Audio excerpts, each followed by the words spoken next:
Next होता है हमारा सर्टिफिकेट ऑफ डिपॉजिट। बहुत इंपॉर्टेंट है ये। पहले मैं ये पढ़ने से पहले आपको नॉर्मली समझा देता हूँ कि सर्टिफिकेट ऑफ डिपॉजिट क्या होते हैं। ठीक है, let's say you are a person और आपने बैंक के पास में कुछ रुपए इन्वेस्ट किए हैं।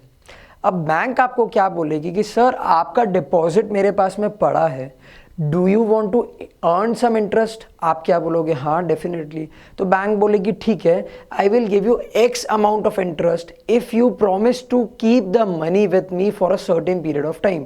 दैट मीन्स आप अपना पैसा मेरे अपने पास में रखो, बट आप ये वापस विड्रॉ नहीं कर सकते उस टाइम पीरियड तक जब तक हम अलाउ नहीं करते हैं। तो आपने बोला चलो ठीक है, दैट मीन्स फिक्स डिपॉजिट के जैसा हो गया ये। ठीक है, आपने क्या किया, बैंक के पास में एक फिक्स पीरियड के पैसा रखा, बैंक आपको उसके ऊपर इंटरेस्ट देने वाली है।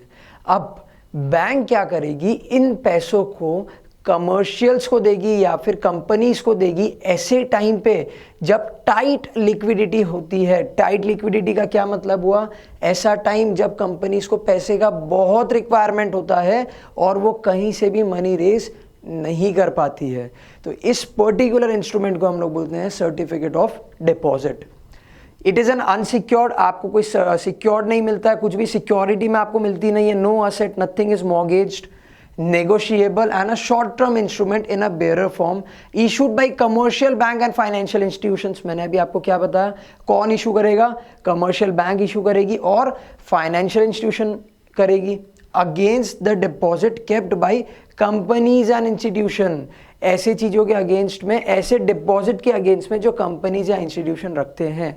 Issue to individual and corporation during period of tight liquidity, ऐसे टाइम पे जब लिक्विडिटी ऑलमोस्ट मार्केट में नील है।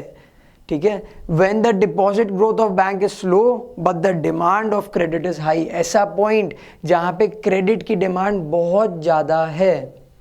They help raising large fund for short period. Short period क्यों, मनी मार्केट है, तो ये लोग क्या हेल्प करते हैं, to raise large funds for a short period of time.